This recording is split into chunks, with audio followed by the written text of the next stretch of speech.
Muy buenas tardes, reciban ustedes los cordiales saludos del equipo de Proyecto 024, que, siguiendo con el ciclo de conferencias magistrales, tiene el agrado de darle la bienvenida a esta 12ª conferencia magistral, en la que desarrollaremos el tema La hipótesis de la imputación del hecho punible, y estará a cargo del doctor Francisco Celis Mendoza Ayma, quien es abogado, magíster en Derecho Penal y doctor en Derecho por la Universidad Nacional de San Agustín de Arequipa, egresado de la maestría en Derecho Constitucional y bachiller en Educación por la misma universidad. Asimismo, es profesor asociado de la Academia de la Magistratura y capacitador del Ministerio de Justicia y Derechos Humanos.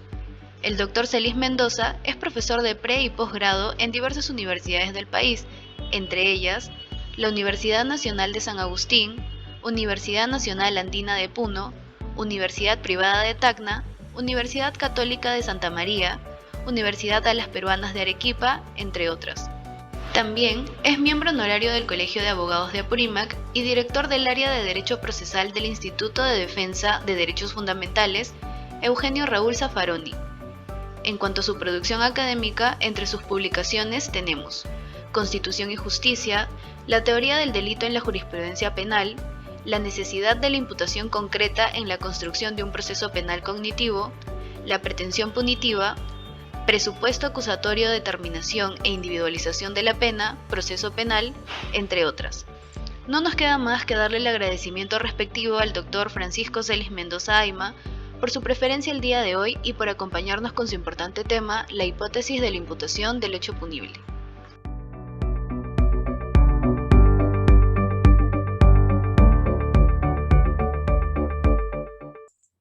Doctor Celis, una pequeña presentación que le he hecho el equipo de Proyecto 024 con mucho cariño, con el aprecio, el respeto que le tenemos. Espero que haya sido de su agrado. Mil disculpas si hemos omitido algunas cosas por de tanta trayectoria académica y quería justamente dejarle el escenario suyo con este importante tema y reiterarle nuestro agradecimiento a todo nuestro público que usted hoy ve. Son más de 70 personas y eso como se empezó puntual que lo siguen el día de hoy, de Perú, de Ecuador, de Argentina, de Centroamérica, todos ellos bienvenidos. Doctor Celis, le doy la palabra. Muchas gracias por acompañarnos. Doctor Lisichi, abrumado por la presentación, espero estar a la altura de las expectativas en la presentación de este tema tan importante.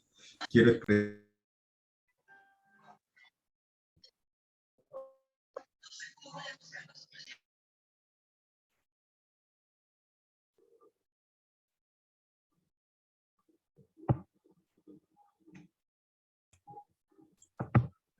socializar la información, digo, desde una perspectiva operativa. Bien, en los anuncios se aparecía esa perspectiva bastante operativa. Me refería al anuncio de la teoría del delito desde una perspectiva operativa y obviamente son instrumentos conceptuales que sirven para ello. Y de eso se trata esta presentación de la imputación del hecho punible, hipótesis o hipótesis de imputación del hecho punible. Bueno, el orden de los términos no afecta el sentido que queremos hacer referencia a la imputación del hecho punible como hipótesis. Quiero hacer algunas presentaciones, una presentación breve para centrar lo que pretendo esquemáticamente tratar de comunicar y luego valerme de algunas diapositivas que van a servir para enclavar los conceptos y obviamente asumirlos o cuestionarlos, de eso se trata, ¿no? En primer lugar, quiero hacer referencia a las aproximaciones que se han hecho con relación a la imputación del hecho punible con diferente terminología que creo en lugar de ayudar, en algunos casos ha dado lugar a un cuestionamiento, pero de etiqueta. Cuando hablamos de la imputación del hecho punible, estamos hablando o estamos conceptuando con ello de la imputación concreta, de la imputación suficiente, de la imputación necesaria, pero a fin de cuentas es la imputación del hecho punible. Eso es lo más importante. Y con ello lo que queremos connotar es un hecho punible que es imputado a una persona. Esas dos variables o esos dos aspectos de la imputación del hecho punible que pues tienen bastante operatividad a propósito de su formulación como hipótesis. Pero una primera aproximación que se ha presentado al calor de la implementación del nuevo Código Procesal, ya no tan nuevo, por cierto, fue la progresividad de la construcción del objeto del proceso. Y esto directamente llevó a alguna pregunta que me parece un poco artesanal, ¿no? Con ello no quiero en absoluto adjetivar esas posturas, sino lo que quiero significar es que es una aproximación todavía un poco intuitiva, cuando se formulaban una pregunta en el sentido de en qué momento o en qué fase procesal debemos contar con una imputación acabada. Esa era la interrogante, ¿no? Si la imputación acabada debería aparecer con la disposición de formalización de investigación preparatoria o si la imputación acabada recién debería aparecer con la acusación. Y digo que es una aproximación intuitiva porque en realidad el enfoque es desde dos perspectivas completamente diferentes. La primera, cuando hacemos referencia a la disposición de formalización de la investigación preparatoria, que duda cabe que su abordaje es desde la perspectiva de la metodología de la investigación. Y por tanto, cobra sentido hablar de una hipótesis de imputación del hecho punible como el motor de búsqueda que va a permitir realizar actos de investigación pertinentes y útiles para satisfacer el objeto de esa investigación. No obstante, transitando a otra fase, la fase postulatoria, que viene a ser esa etapa intermedia, es donde recién se va a configurar la pretensión penal. Y es que la pretensión penal ya marca una diferencia fundamental desde el momento que hay una petición de pena fundamentada en una imputación de un hecho punible. Es decir, la imputación del hecho punible deja de ser una hipótesis y pasa a ser el fundamento de esa petición de pena. Claro está que en esta fase del proceso ya estamos hablando o estamos abordando el problema de la imputación del hecho punible o imputación concreta desde la perspectiva de la teoría general del proceso, cuya categoría central viene a ser la pretensión procesal. Entonces, las formas de aproximación al problema de la imputación concreta, imputación necesaria o imputación del hecho punible corresponde pues a dos, voy a emplear el término de manera un poco, no digo abusiva, sino tal vez con cierta laxitud, ¿no? En un primer momento, en la fase de la investigación preparatoria, como una hipótesis, con las características que corresponden a cualquier hipótesis, verificable, confutable, ¿cierto? Y cuando hago referencia a la imputación del hecho punible como fundamento de la pretensión penal, con las exigencias que corresponde al desarrollo del objeto procesal, y obviamente con esas exigencias normativas que están vinculadas directamente a los presupuestos procesales. Bien, pero no nos vamos a quedar en ese plano, sino ver cómo pronto, transitando ya a la etapa estelar que viene a ser el juicio oral, cómo esa imputación del hecho punible, después de haber superado esa etapa de saneamiento, pasa a constituirse en el objeto de prueba, ¿no? Punto de referencia específico para dinamizar toda la actividad probatoria en el desarrollo del juicio oral. Vamos primero con esta parte de la disposición de formalización de investigación preparatoria que exige ya desde una perspectiva descriptiva una investigación de carácter, una investigación de un alcance causal explicativo. Esto es muy importante que se remarque porque de pronto antes de la disposición de formalización de investigación preparatoria podríamos preguntarnos si se realiza una investigación. Claro que se realiza una investigación, pero es una investigación aún con un alcance exploratorio. Y es que la cantidad de hechos delictivos que se cometen en el día a día siempre pues, se realizan en la idea del sujeto activo de no ser descubiertos. Y es por eso que se encuentra una enorme cantidad, una cifra negra de hechos delictivos que no es posible su atribución a determinada persona o su imputación, porque precisamente la realización del hecho delictivo lo hacen en la idea de no ser descubiertos. Queda en esa etapa. En tanto no existan esos elementos reveladores que permitan vincular a una persona con la realización de ese delito, entonces esto no va a poder dar un salto para dar lugar a una disposición de formalización de investigación preparatoria. Y en este primer momento es donde pues, el Ministerio Público, seguramente después de contar con la información inicial, tendrá que tomar la decisión, ¿cierto?, de pues, realizar las investigaciones preliminares para el acopio de información que permita vincular a una persona y recién sobre la base de ello, si es que cuenta con esa información, pues postular, proponer una hipótesis de imputación del hecho punible. Lo cierto es que respecto del hecho punible, normalmente abunda información.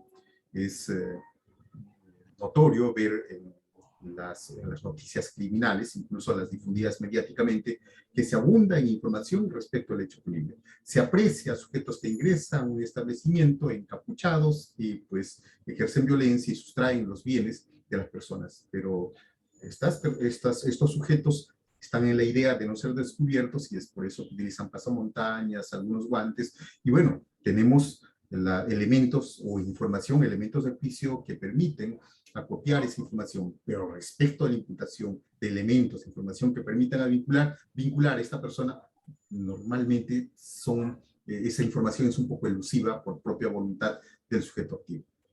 Bien, pero en esa fase inicial exploratoria es donde pues, el Ministerio Público y la policía fundamentalmente logran ese acopio de información en algunos casos, y si encuentran elementos de juicio reveladores que permitan vincular a una persona con la realización de ese hecho punible, que solamente deben cumplir ese estándar probatorio de sospecha reveladora, entonces recién tienen el insumo fáctico como para pues, proponer, plantear, formular una hipótesis de imputación del hecho punible, donde la variable dependiente viene a ser el hecho punible y la variable independiente viene a ser la imputación del hecho punible. La imputación del hecho punible.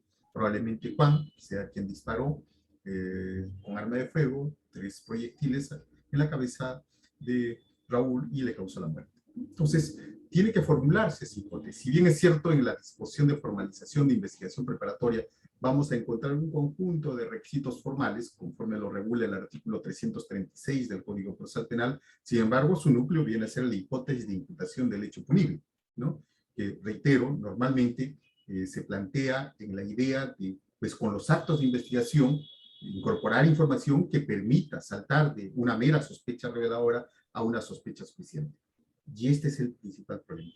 Se formulan adecuadamente esas hipótesis de imputación, y acá es donde se plantean esas preguntas, de aproximación en el sentido de referir en qué momento debemos tener una imputación acabada. Lo cierto es que el planteamiento de ese cuestionamiento no es el adecuado. Lo que se tendría que preguntar en la formalización de investigación preparatoria, en la disposición de formalización de investigación preparatoria, debemos contar con una hipótesis acabada, que es algo diferente.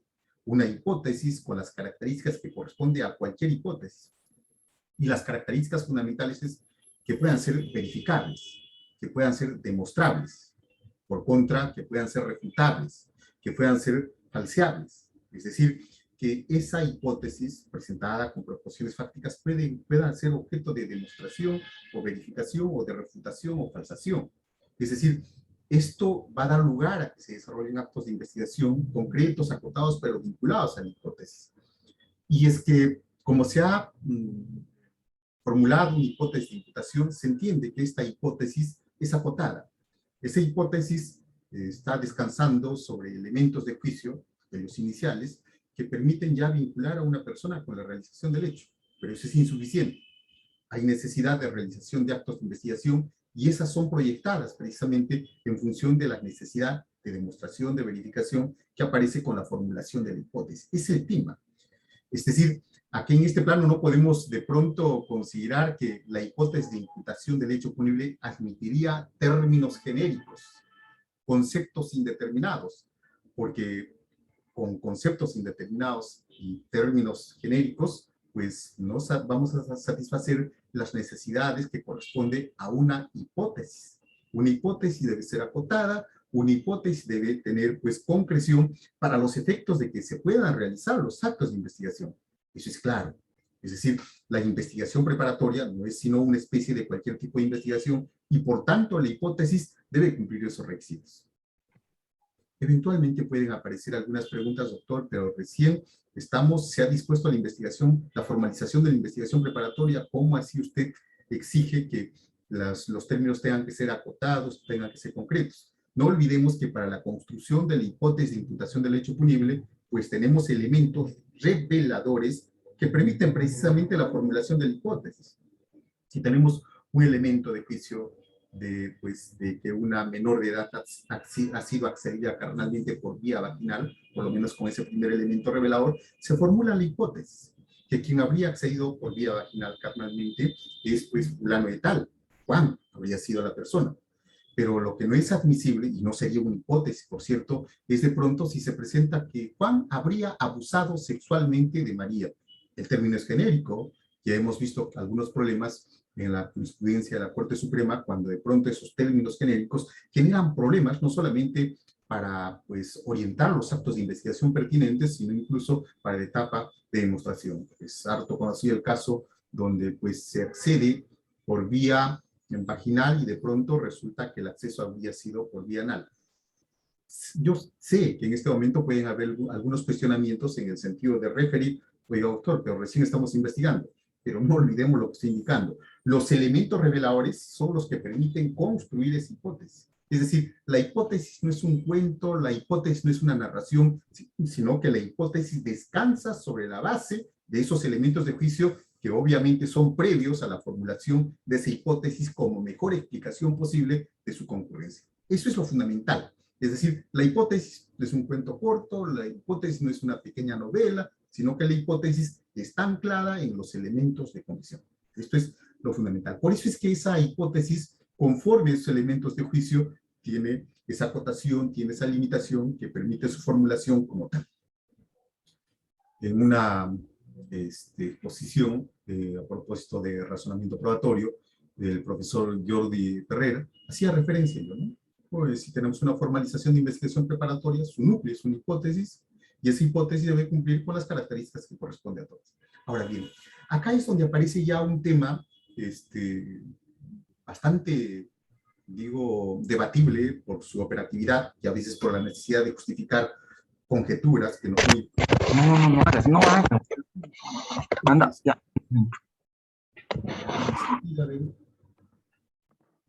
Hola. Sí, se ha cortado está con silenciado su micro, doctor. No sé si su micro está silenciado. Ahora okay. Sí. Sí, ahí ya se filtró algo y se apagó. Bueno, entonces les decía, pues aparece la hipótesis de imputación del hecho punible como tal, se van a realizar los actos de investigación, y una inquietud sobre esa progresividad de la imputación, perdón, esa progresividad del objeto del proceso penal. La progresividad se va a presentar en cuanto a mayor cantidad de información en las proposiciones fácticas, o la progresividad se presenta en función de la información que se va produciendo como consecuencia de los actos de investigación que orienten a la demostración de esa hipótesis. No cabe duda. Es con relación a esa información que se va acopiando, esa información que se va produciendo como consecuencia de esos actos de investigación que han sido finamente, disculpen el uso de este término, finamente vinculados a la necesidad de información que propone la hipótesis, ¿no? Y esa progresividad en la copia de información va a dar lugar a que se dé un salto cualitativo, es decir, de ser una mera hipótesis con ese estándar probatorio de sospecha reveladora, da un salto, ¿cierto?, para ahora hablar de un estándar de sospecha suficiente. Y es que si con los actos de investigación se ha producido información con esa progresividad que estamos señalando, está vinculado precisamente a esos elementos, entonces estamos ante una sospecha suficiente, y si es sospecha suficiente, esa imputación del hecho punible deja de ser una hipótesis de investigación para transitar, ahora sí, en fundamento de la pretensión penal. La imputación del hecho punible, pero como fundamento de la pretensión penal. Y el enfoque ya ahora es diferente, porque sí estamos en una etapa de saneamiento, una etapa procesal propiamente dicha, porque el Ministerio Público, con esos insumos, con esa inicial hipótesis, ahora está configurando una pretensión penal. Y quedémonos solamente con los elementos objetivos. Hay un petitorio de pena, pero es un petitorio de pena que se fundamenta en esa imputación del hecho punible, y una característica que permite marcar la diferencia con cualquier otro tipo de pretensión civil, constitucional, laboral, es que esa imputación del hecho punible debe estar sostenida en base suficiente. Y es que procesar llevar a juicio a una persona exige un marco de seriedad en el sentido de que existe esa base suficiente, como lo señalaría, me agrada el término que emplea este buen juez Rómulo Carcausto, dice causa probable de condena. Sí, causa probable de condena. Esa base suficiente, después de superar la etapa de saneamiento, viene a configurar lo que denomina causa probable de condena, ¿no? Esa causa probable de condena que da lugar a la consistencia, por lo menos con los elementos de juicio, elementos de convicción de esa imputación del hecho punible, da lugar a que se pueda, pues, habilitar el desarrollo funcional. Bien, pero nos quedamos todavía en esa etapa de saneamiento, en esa etapa intermedia, y pues la verificación o la configuración de los presupuestos procesales, ahora sí desde una óptica procesal, se van a realizar, pero sobre la base de la imputación del hecho punible, sobre la base de esa imputación concreta. Tenemos una imputación de un hecho punible. Y si se va a afirmar que concurre el interés procesal, es respecto a este hecho punible, cometido en determinado momento y realizado por determinada persona. La verificación, si la acción penal no se ha extinguido, es en función de ese hecho punible. Si la acción penal está vigente, es en función de ese hecho punible. Si el imputado pues, murió y con ello se extinguió la acción penal, es en función del hecho punible. No cabe duda que es las características específicas de la imputación del hecho punible lo que va a dar lugar a que en su momento el juez de investigación preparatoria afirme que concurre el interés procesal en la persecución penal. Lo mismo pasa con la legitimidad procesal o legitimidad, comillas, para obrar, para marcar la diferencia con la legitimidad que corresponde al proceso civil. Es decir, si hablamos en cualquier rama, la legitimidad procesal pasiva supone siempre la imputación de un hecho, la imputación de una obligación, la imputación de un hecho lesivo en sede constitucional. Pero cuando hablamos en sede penal, hablamos de la imputación, también, cierto, pero la imputación de un hecho punible. Y esa imputación de ese hecho punible debe estar configurada adecuadamente. Si no, reparemos simplemente en el enfoque normativo del artículo 344, numeral 2 del Código Procesal Penal. Nos vamos a percatar que en ese dispositivo encontramos, en efecto, como núcleo para verificar la concurrencia de los elementos de estructura de la imputación del hecho punible, pues la imputación del hecho punible, en sentido negativo. Artículo 344.2. Que el hecho de la causa no sea producido. Ahí tenemos el hecho punible. O que si se ha producido el hecho punible, no pueda atribuirse a una persona. Ahí tenemos los dos aspectos fundamentales de la imputación del hecho punible. Ese es el primer requisito. Esa es la base descriptiva sobre la que luego se va a realizar juicios de valor.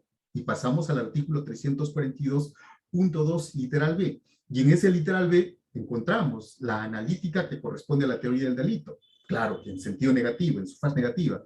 Ese hecho atribuido pues, debe ser típico, antijurídico, culpable y punible. Así está referido, pero en contrario sensu, porque la forma como el código lo ha regulado es en el sentido de decir que pues, ese hecho atribuido sea atípico y se sobresee, o que ese hecho imputado sea típico, pero concurre una causa de justificación y se sobresee, o que ese hecho imputado sea típico, antijurídico y concurre una causa de exculpación y se sobresee, o que ese hecho típico, antijurídico, culpable, no sea punible y se sobresee. Es decir, nuestro Código Procesal Penal en el artículo 344 establece claramente ese núcleo, la imputación del hecho punible y luego, obviamente, la proponibilidad objetiva, es decir, los juicios de valor que van a corresponder a cada uno de los filtros analíticos de la teoría del delito. Y con ello, ¿qué estamos significando? Simplemente lo que desde la perspectiva de la teoría general del proceso vendría a ser la legitimidad procesal, la imputación de un hecho punible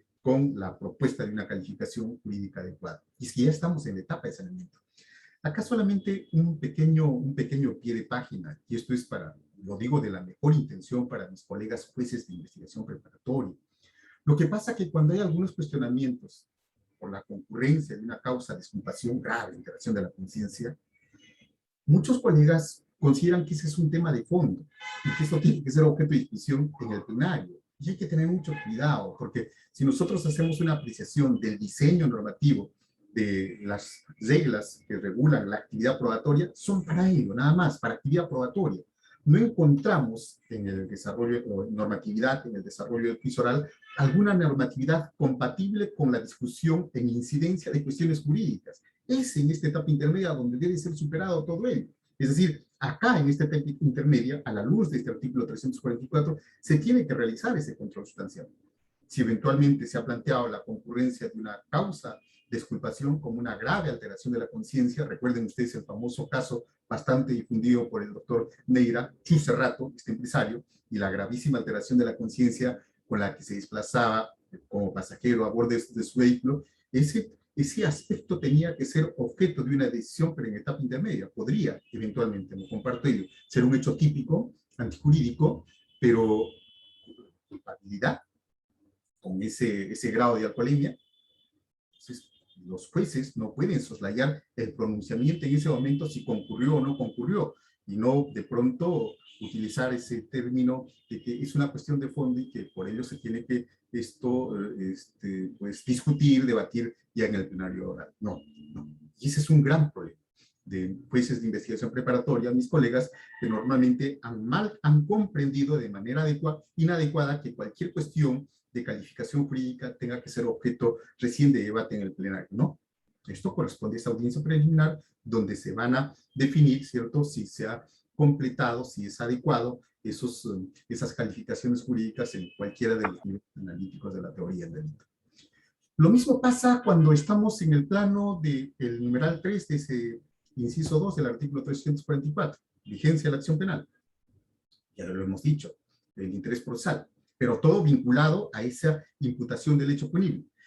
Y lo fundamental, y lo que digo que marca diferencia, es el numeral 4, ¿cierto? Perdón, el literal 4 de este mismo dispositivo cuando hace referencia a la base suficiente. Es decir, se tiene que existir base suficiente para los efectos de que pues, sea razonable la seriedad, sea razonable llevar a una persona a que afronte el desarrollo de un juicio oral. Bien, entonces ya tenemos acá una imputación del hecho punible, pero como fundamento de la pretensión penal. Ya tenemos una petición de pena fundamentada en esta causa de pena, en esta causa pequeña. Pero acá hay un tema muy interesante y que seguramente el doctor Luis Sisi va a compartir conmigo esta reflexión. Resulta que la causa petendi, es decir, la imputación del hecho punible, lo único que nos va a dar es el marco abstracto, nada más, no hay duda. Y sin embargo, acá vamos a ver que el propio artículo 349 exige que el Ministerio Público pues haga la propuesta también de las circunstancias modificativas de responsabilidad. Claro, tenemos el hecho imputado, el hecho punible imputado, pero debe estar rodeado de esas circunstancias modificativas. Porque si solamente tendríamos el hecho imputado, homicidio simple, la petición de pena tendría que ser que se le imponga una pena de no menor de 6 ni mayor de 20 años. Y obviamente eso no es compatible con la petición concreta, la petición puntual de pena. Seguramente se hará una petición de 7 años, 10 años, y eso ya supone obviamente el manejo de algunas circunstancias modificativas que permitan justificar el por qué el señor fiscal está pidiendo una pena dentro del primer tercio, segundo tercio o cuarto tercio. Vean, esto se presenta en nuestro código, pero no es una práctica generalizada. Esto es casi una aproximación intuitiva. Y esto sí es un reclamo para nuestros amigos fiscales en el sentido de que no se queden simplemente en la imputación del hecho punible como causa petendi de la pretensión penal, porque lo único que están justificando con ello es el marco abstracto. Se exige necesariamente esas circunstancias modificativas que permitan, por lo menos, pues, señalar ese marco concreto y dentro de ello la petición de pena. Ese es un tema que creo hay necesidad todavía de trabajarlo y que debe ser objeto de práctica y buena práctica para que también sea objeto de saneamiento. Las consecuencias que nosotros hemos visto a propósito de la no formulación de esas circunstancias da lugar que normalmente se llegue a juicio oral y eventualmente frente a la voluntad del acusado de conformar, pues aparentemente se debería llegar a la cesura del juicio oral porque el hecho imputado está siendo conformado, pero que se va a discutir.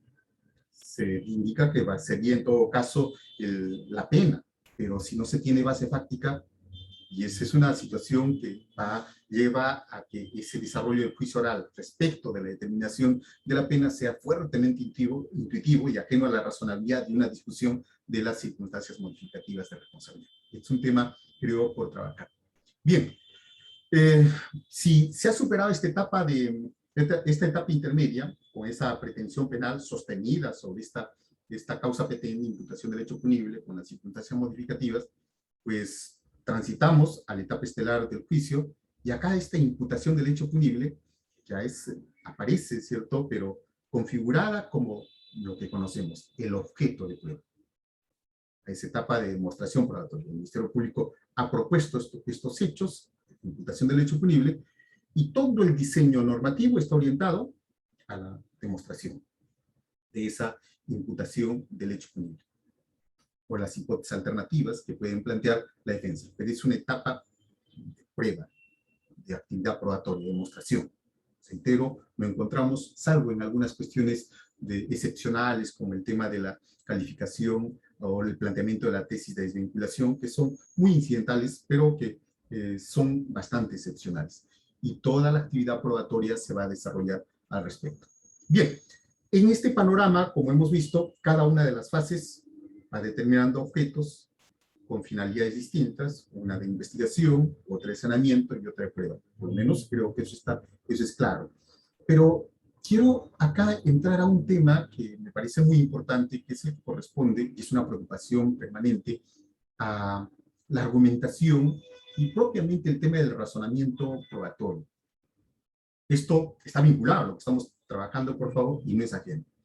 Lo que pasa que la preocupación bastante generalizada de los juristas prácticos, incluimos jueces, incluimos fiscales, incluimos abogados defensores, es en entender que el razonamiento probatorio está vinculado básicamente a la etapa final, a la etapa de valoración probatoria. Tal es así que se ha focalizado el debate con relación a si la prueba indiciaria es un método de valoración de medio probatorio o es una prueba, ¿no? Entonces, eso creo que ha sido zancado hace buen tiempo y no hay duda que se trata de un método de valoración de la prueba, que corresponde, de la prueba judicial, digamos, en este caso. Un escenario donde, pues, el juez va a realizar, los jueces van a realizar una valoración sobre la base de la información producida, ¿cierto?, para luego tratar de encontrar o para tratar de conectar esos elementos de juicio con el hecho del caso o ese hecho que seguramente en su caso estará aprobado o no estará aprobado, ¿no? Toda la discusión que se ha presentado en esa estructura de elementos probatorios o elementos de juicio, el hecho probado y la conexión, creo que es muy importante. Recuerden ustedes que uno de los temas críticos que estamos afrontando últimamente son algunas decisiones judiciales. No quiero entrar en absoluto a hacer algún cuestionamiento porque tendría que conocer el caso específico. Recuerden ustedes el caso del calzón rojo, ¿no? A ver si esa es una máxima experiencia o si de pronto esa viene a ser más bien un prejuicio, un sesgo, ¿no? Y eso tiene que ver con esa conexión que debe existir entre los elementos de juicio y el hecho punible. O el hecho de que todos los abogados defensores, no digo todos, pero los abogados defensores propenden a ofrecer testigos falaces o testigos que de pronto van a orientar su actividad en un sentido contrario a la verdad, ¿no? Entonces, ese tipo de situaciones creo que ha generado la focalización, y me parece muy interesante, del razonamiento probatorio en serio en esta etapa del juicio oral. Elementos de juicio, ese puente inferencial, que supone máximas experiencia, que permita la exclusión, obviamente, de prejuicios, creencias, estereotipos, y obviamente ese hecho punible como tal. ¿Qué tiene que ver esto que estoy señalando a propósito de la hipótesis de imputación del hecho punible? Es que esta valoración se presenta en un contexto de justificación. Claro, si estamos haciendo referencia a esa regularidad que vendría a ser la máxima experiencia, o en todo caso el conocimiento científico, no hay duda, pues este conocimiento científico o esa máxima experiencia, ¿cierto?, como inferencia empírica, no cabe duda, viene a ser una premisa. En esa cadena, ¿cierto?, del razonamiento inductivo, pues viene a ser una premisa. Se parte de la imputación del hecho punible, ¿cierto?, los elementos producidos, y obviamente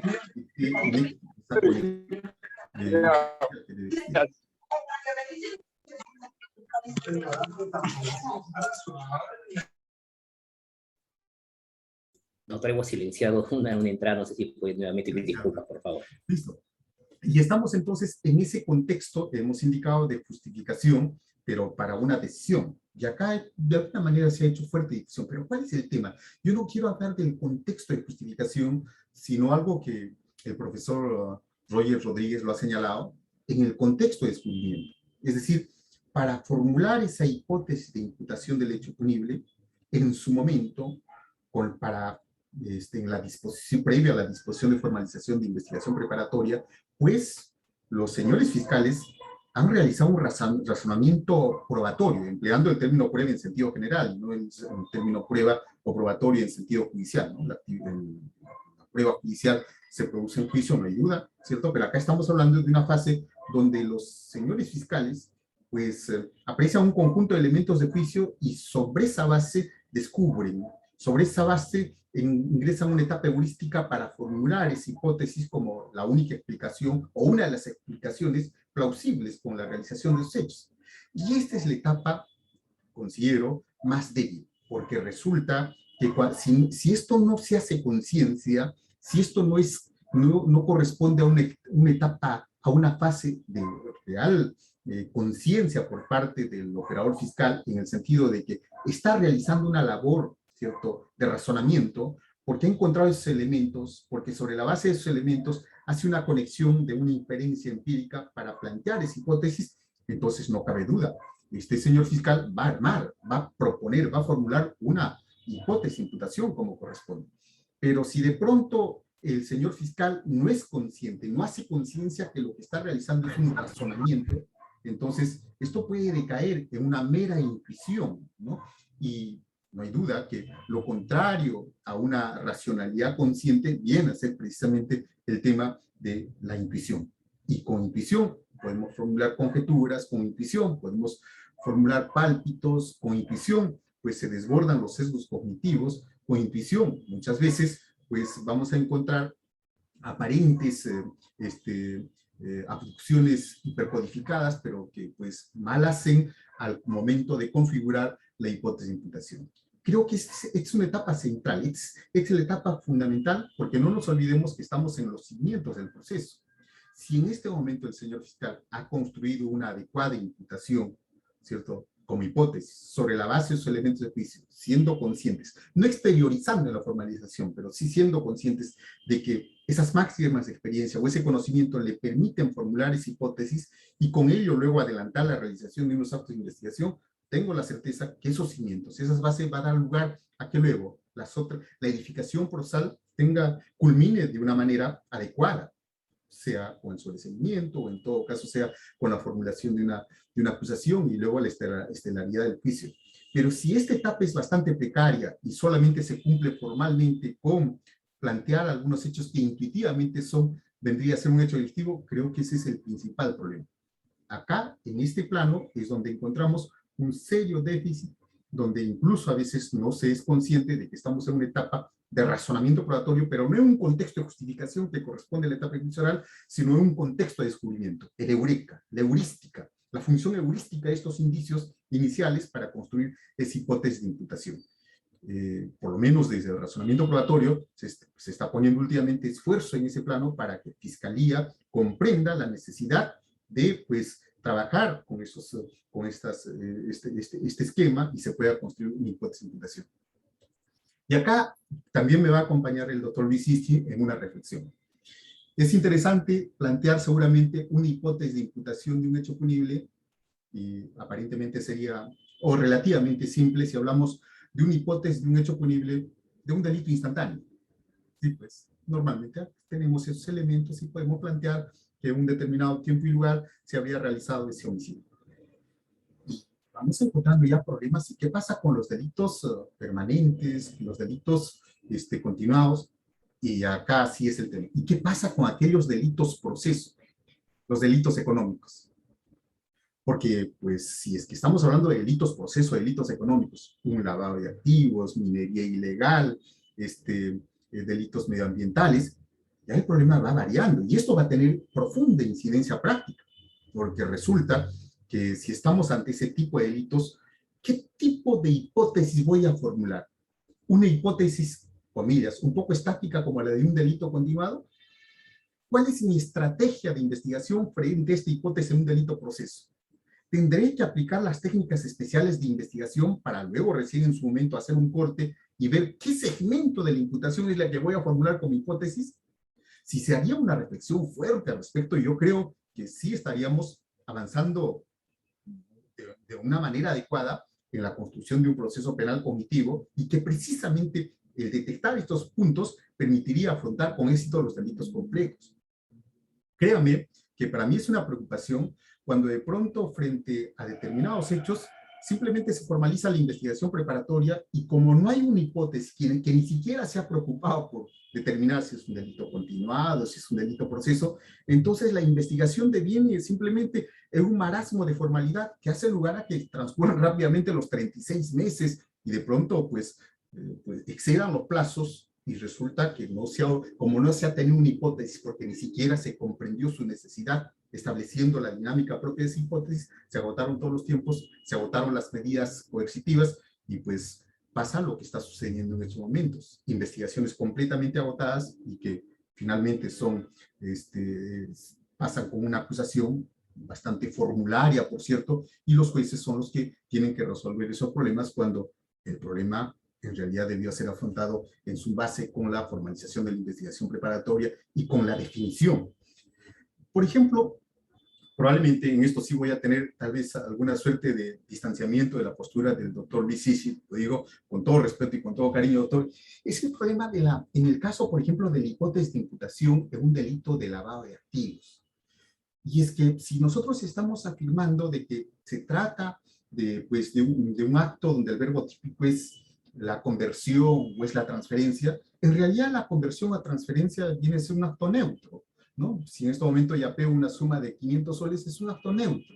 Lo que le va a dar el contenido penal, no cabe duda, viene a ser ese origen ilícito.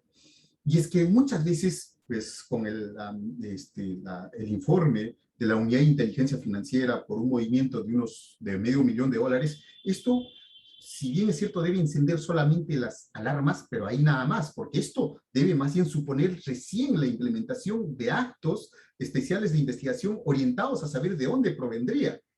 Y si la transferencia se realizó desde una zona donde hay una exploración minera, entonces con los actos especiales de investigación seguramente se va a propender a verificar pues, ese tráfico, seguramente a la recurrencia con determinadas personas, y solamente una vez con esa información podré formular la hipótesis. Pero si de pronto, dado de que es una transferencia inusual de $500,000, me apuro en formalizar la investigación preparatoria, en la idea que por un acaso en la formalización de la investigación preparatoria voy a encontrar algún elemento que me permita decir que eso corresponde al tráfico ilícito de drogas o a la minería ilegal, considero que ya no va a haber nada. Porque resulta que la investigación formalizada, así, ya deja de ser formalizada y pasa a ser una investigación formularia. Y la posibilidad de realizar actos de investigación orientados, obviamente, a encontrar por lo menos con esa actividad genérica idónea, una minería ilegal, un tráfico ilícito, puede ser. Esa es una preocupación cierta. Yo creo que todo se va a definir en esta formalización de investigación preparatoria. Entiendo que hay jurisprudencia en el sentido de decir que no habría preocupación en el sentido de que desde un primer momento tengamos la proporción fáctica que refiera cuál es esa actividad genérica idónea, pero si eso no aparece en la hipótesis como núcleo, ¿cómo así va a aparecer luego en la formalización de investigación preparatoria? Por ventura, todos los que estamos vinculados al aparato judicial, podremos señalar de que en esa investigación, con todo el trabajo fiscal, con toda la labor, va a aparecer, o de pronto si ya estamos en la acusación, ¿de dónde podríamos, por congruencia, simplemente metodológica, construir una proporción fáctica que esté vinculada, que no esté vinculada a la hipótesis de imputación, peor aún en la etapa de juicio oral, ¿no? Entonces, creo que es un problema básicamente de un diseño estratégico de la investigación lo que se debe considerar. Y con esto estoy tratando de extender esta apreciación que estoy realizando a todos los delitos proceso, ¿no?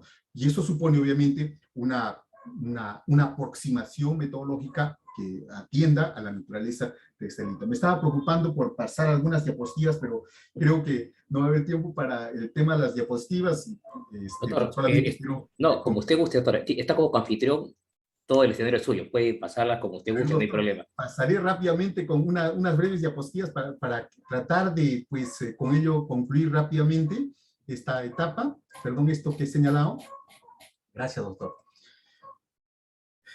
Tenemos acá una breve diapositiva, rapidísimo, se produce el hecho delictivo. Entonces, tenemos elementos reveladores que seguramente los pesquisas sabrán pues, capturar esa información para imputar a alguno de ellos.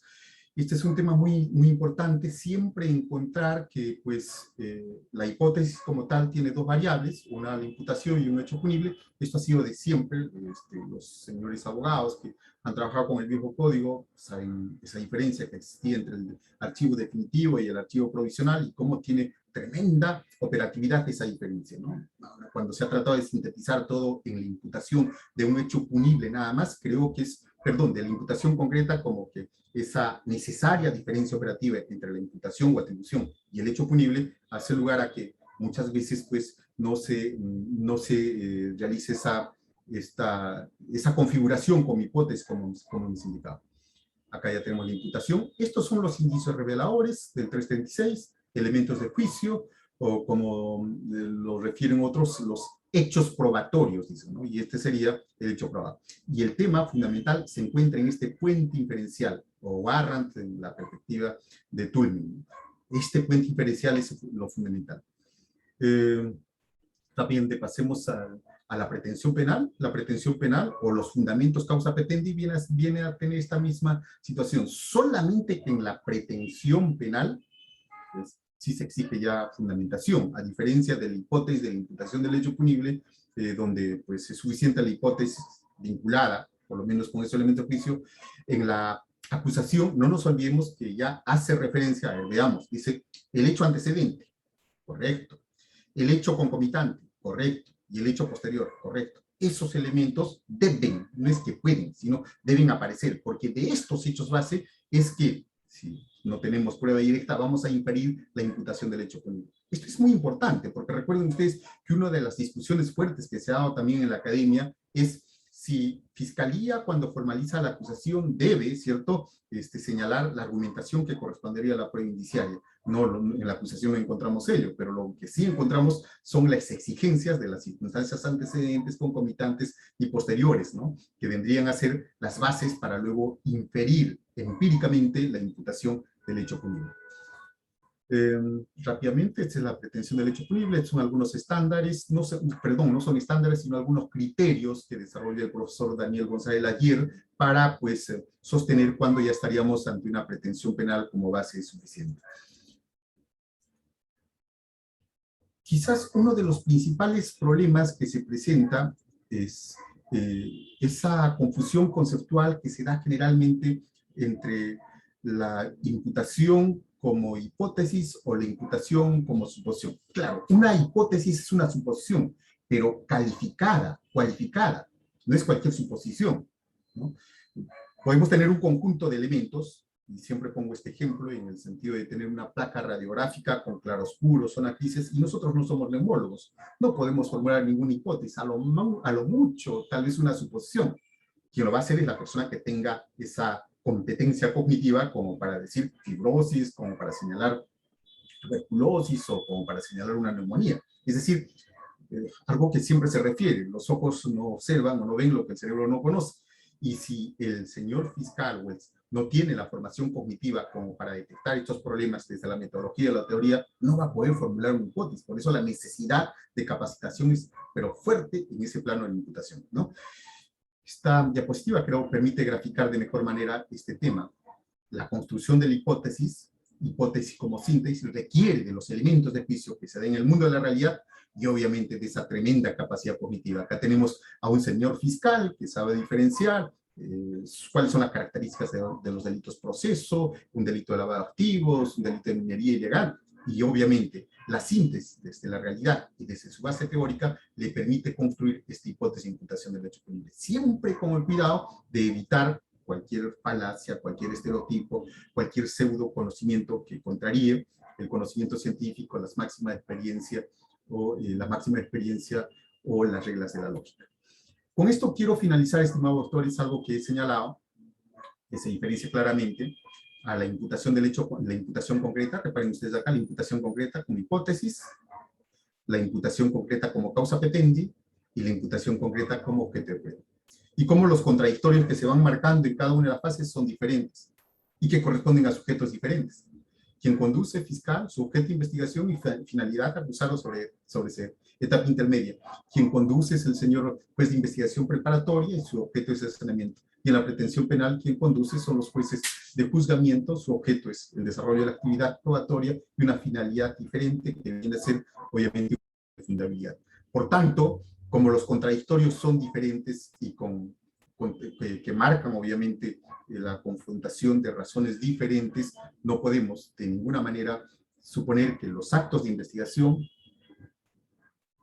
como a veces se ha estilado, transiten rápidamente sin los requisitos de prueba anticipada o prueba preconstituida para ser considerados en la etapa juicial. Ese es un problema permanente, ¿no? Los actos de investigación, por impedimento, por prohibición expresa al artículo de 325, producidos en escenario, no sirven para que se permita una decisión de fundabilidad, ¿no? Entonces creo que con este esquema se puede comprender de alguna manera por qué no es una cuestión simplemente de referir que pues con la investigación preparatoria ya se produjo información y que sería ocioso que nuevamente las fuentes de prueba puedan producir su información en el seno del juicio oral. Bien, doctores, de veras que yo, doctor Isi, muchas gracias por la oportunidad que me ha brindado para plantear algunas ideas, sí, un poco apretadas, pero creo que la intención ha sido participar por lo menos de esas inquietudes que sé que en algunos casos, en muchos de ellos son comunes con usted, y muy agradecido, estimado y apreciado doctor Isi. Bueno, doctor, le quería agradecer su presencia el día de hoy con el equipo Proyecto 024. Para mí, yo siempre lo he dicho, es un honor siempre contar con usted. Yo lo he dicho públicamente, es uno de los autores favoritos, a lo cual yo siempre recurro como una fuente obligatoria de mi aprendizaje, de mi formación, y también para poder justamente tener como referencia, sobre todo con esa habilidad, la facilidad que tiene para poder mezclar esos conocimientos teóricos con el aspecto práctico que usted desempeña, de la función jurisdiccional que realiza, y que siempre nutre de experiencia. Como usted dijo al comienzo, el aspecto teórico llevado al caso práctico, de verdad que es bastante productivo, y estoy seguro que para todos los amigos que nos han escuchado el día de hoy, no solamente de Perú, sino de Argentina, Ecuador, Colombia, Centroamérica, que nos acompaña, ha sido bastante nutritivo. Le comento de que nuestras plataformas son para 100 personas y ha rebalsado las 100 personas, he tenido que ir por Facebook, por la importancia del tema y sobre todo por su calidad ponente. No sé si me permite, doctor, algunas consultas de nuestros panelistas, de nuestros discentes el día de hoy. Quería, por favor, no sé si alguien tiene algún tipo de pregunta para poder formularle al doctor Celis Mendoza, si me permite, doctor, un par de preguntas, 3 preguntas, que pueda, por favor. No sé si alguien tiene alguna pregunta que pudiera levantar la mano, que tiene alguna duda, alguna inquietud, algún tema de querer opinar sobre un tema tan importante que hoy nos plantea el doctor Celis Mendoza.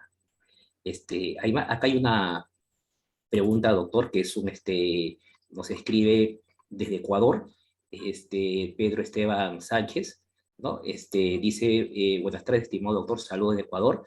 Tomando en cuenta la imputación del hecho punible que implica la atribución de un delito, ¿cómo evitamos la mediatización de la justicia penal, tomando en cuenta que son los medios de comunicación una suerte de juez alterno, ya que por la presión mediática el juzgador dicta varias medidas y no toma en cuenta la imputación que se hace correcta, y se deja llevar por los juicios paralelos, los cuales deberían estar alejados del sistema judicial, siendo el poder más autónomo de un Estado democrático? Le traslado la pregunta, doctor. Gracias, doctor. Ayer en la cátedra de los jueves conversamos con el doctor García Amado sobre este tema a propósito de la seguridad epistémica que supone trabajar con una imputación del hecho punible, porque es cierto la preocupación del colega de Ecuador en el sentido que muchas veces a través de los medios de comunicación lo que se difunden son conjeturas, lo que se difunden son suposiciones, meras sospechas, y a veces pues eso sobre la base de un elemento de juicio que puede dar lugar más bien a diferentes hipótesis explicativas.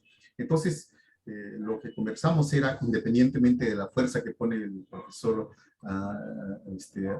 García Amado en el tema de la seguridad jurídica, acá una seguridad epistémica. Es decir, creo que ese sería una contención a cualquier pues, desborde de la presión mediática, solamente desde la razón, pero exteriorizándolas. El problema es que a veces nosotros los propios jueces pues no construimos de manera adecuada ese soporte epistémico que nos permita confrontar. Entonces, creo que cuando se hacía referencia hace buen tiempo que son la motivación de nuestras decisiones judiciales, nuestra coraza frente a cualquier tipo de presión mediática, ahora sí tiene un sentido.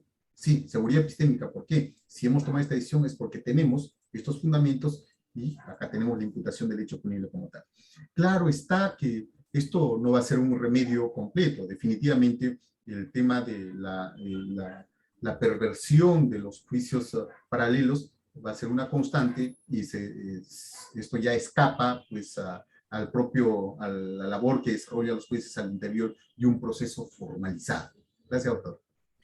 Muchas gracias, doctor, por la respuesta. Queríamos darle la palabra al doctor Herbert Torres Pontoya, que quiere hacerle una pregunta. Le trasladamos el audio. Doctor Herbert, muy buenas noches. El audio es suyo para que usted pueda contestar la consulta que esté pertinente. Muchas gracias, doctor. Saludar al señor ponente, al doctor Celis, o Francisco Celis Mendoza, al doctor Isi por la invitación. Felicitarlo, doctor, por la ponencia. Gracias por compartirnos en sus conocimientos. Razonaba, doctor, y quería preguntarle respecto al acuerdo plenario que tenemos en base a la imputación objetiva, para no ser redundante y poder seguir revisando, repasando este tema tan importante. Desearía que usted nos proponga alguna sentencia de repente donde amplían este desarrollo del acuerdo plenario. Muchísimas gracias, doctor. Buenas noches. Disculpe, doctor, ¿a cuál acuerdo plenario se refiere usted? Respecto a la imputación, ¿no? A la imputación cuando dice en fase fiscal que debe ser sobre hechos concretos, ¿no? Sobre hechos, no me acuerdo el número, por favor. Lo tengo. Lo que pasa es que hay un acuerdo plenario, una sentencia casatoria plenaria, la 1/2017, donde se ha desarrollado esos estándares probatorios. Y créame que aborda en los fundamentos 12 y el fundamento 21 dos aspectos muy interesantes, porque en ese fundamento 12, a propósito precisamente del delito de lavado de activos, hace referencia a los hechos probatorios o indicios.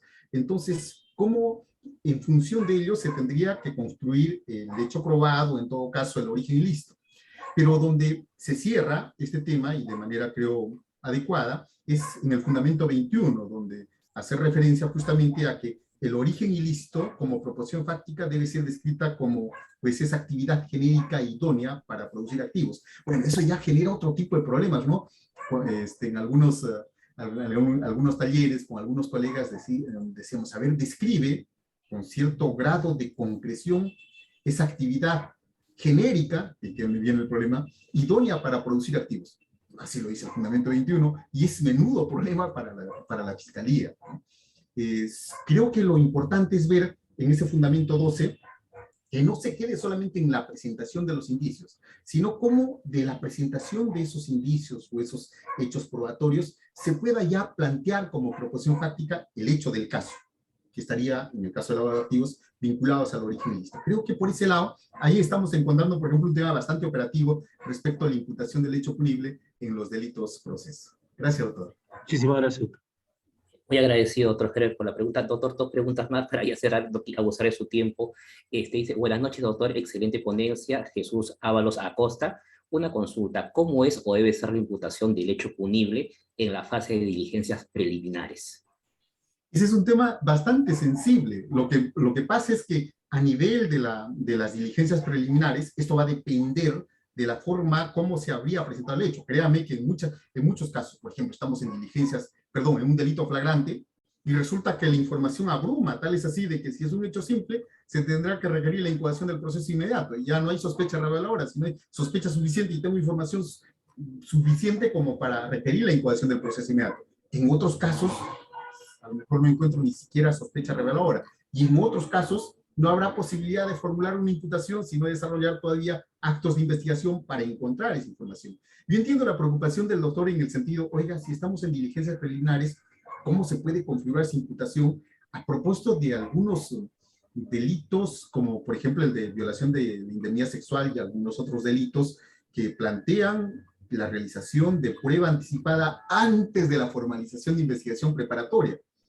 Si se va a realizar una prueba anticipada antes de la formalización de la investigación preparatoria, quiere significar que ya debo tener una imputación. ¿Y cuál sería el estándar más bien probatorio que debería tener en ese momento? Porque si ya tengo indicios reveladores, formulo hipótesis, pero antes Sí, ese es un tema que está, creo, desarrollándose en la jurisprudencia y por lo pronto, ¿cierto? Si se va a solicitar alguna prueba anticipada, tiene que haber una imputación. Pero ¿cuál es el estándar? Yo estimo, así en mi perspectiva, que siempre debe ser reveladora. Que el tránsito casi inmediato después de esa imputación va a ser la disposición de formalización de investigación preparatoria, porque no puedo solicitar la actuación de una prueba anticipada si no tengo, ¿cierto?, en el tiempo más inmediato posible, la decisión de formalizar la investigación preparatoria. Gracias, doctor. Doctor, y la última pregunta del doctor Carlos Ancasi. Dice, doctor, gracias por su brillante exposición. ¿Pudiera ampliarnos lo referido a la progresividad? Esto es, en cuanto a los hechos indicados en la formalización y acusación, ¿se puede variar el hecho de imputación y justificarla indicando que es progresiva la imputación? Claro. A ver, lo que habíamos señalado es que la proposición fáctica debe ser concreta, acotada, conforme a los elementos reveladores.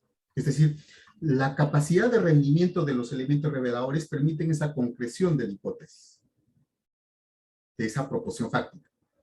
Pero la progresividad no está referida a las proposiciones fácticas, porque una hipótesis va a ser demostrada o no, ¿listo? Sino la progresividad está en relación a la información que se va copiando con motivo de los actos de investigación. Ahora, es cierto lo que usted señala, que como consecuencia de la realización de los actos de investigación, eventualmente un delito que era considerado instantáneo, un delito que era considerado como tal, de pronto resulta que entra en concurso ideal con otro delito. Entonces, en esos casos, no obstante que hay desacuerdo de algunos colegas, se tendrá que disponer la ampliación de la formalización de la investigación preparatoria, en tanto tengamos el tiempo suficiente. Pero la progresividad está referida a la información que se va copiando. Pues esto supone pues que la dinámica se presente en función de ello y que cualquier cambio de la hipótesis va a ser como consecuencia de los actos de investigación. Gracias, doctor. Bueno, doctor, le quiero agradecer una vez más por la gentileza de acompañarnos. Quería también agradecer a todos los amigos que nos han acompañado el día de hoy desde Perú, desde Ecuador, Colombia, Centroamérica, Argentina. Estamos cerrando este año con la 12ª conferencia magistral con una brillante exposición la de usted. Los invitamos en el tema de la 13ª conferencia magistral que viene el doctor Víctor Prado Saldarriaga, juez titular de la Corte Suprema, presidente de la Periodo Transitoria, y obviamente queríamos también, doctor, hacerle un reconocimiento humilde del equipo de Proyecto 024, que quiero mostrárselo de manera virtual, ojalá le guste, que con mucho cariño y el aprecio y el respeto que le tenemos acá, usted sabe, hemos hecho este pequeño video de reconocimiento para usted, y ojalá que sea de su agrado.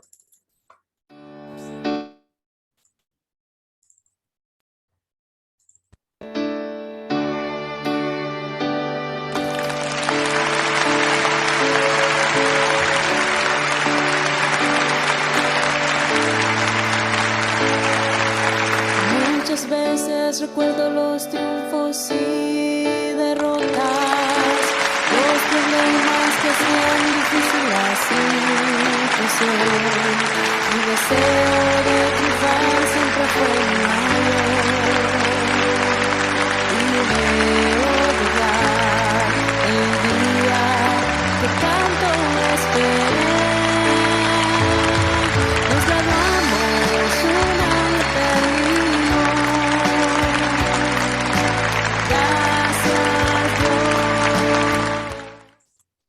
Doctor, ojalá le haya gustado ese pequeño reconocimiento con todo el cariño, el aprecio y el respeto que le tengo. Solamente una pequeña cosita antes de la palabra final.